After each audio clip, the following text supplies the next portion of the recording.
আমরা বিশ্বাস করি যে এটা যদি পুলিশ তদন্ত করতো তাহলে আমরা ফাঁসির হুকুম পেতাম। আর্জি করে আমার যে মেয়ের উপরে অত্যাচার হয়েছে এটার প্রতিবাদ আমাদের সবার মনের মধ্যে আছে। এটা নিয়ে কোনো দ্বিমত নেই যে দোষীর শাস্তি চাই, সবাই আমরা বলছি। কিন্তু পলিটিক্যালাইজ করে দিয়ে আর্জি করে সত্যিকারের যে মেয়েটা প্রাণ দিল, যে অন্যায়টা হলো, সেইটাকে ছোট করে দেওয়া হয়েছে।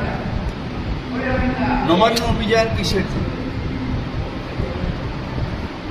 মমতা বন্দ্যোপাধ্যায় বলেছেন আর্জি করেন প্রকৃত দোষীর শাস্তি চাই। তারা হাইকোর্টে গিয়ে তারা বলেছে পুলিশের উপর বিশ্বাস নেই, আমরা সিবিআই তদন্ত চাই। সিবিআই তদন্ত করেছে, চার্জশিট দিয়েছে, সাজা ঘোষণা হয়েছে।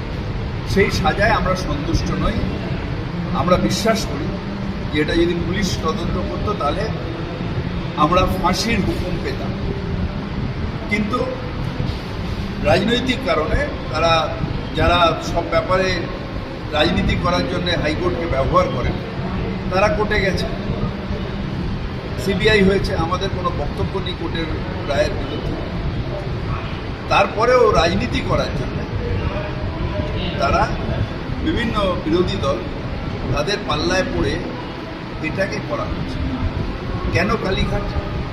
মুখ্যমন্ত্রী বারবার ডাক্তারদের নিয়ে এসে তোমাদের কি দরকার তার দরকার করেছে, যতটা তার সম্ভব হয়েছে তিনি করেছেন ডাক্তারের জন্য।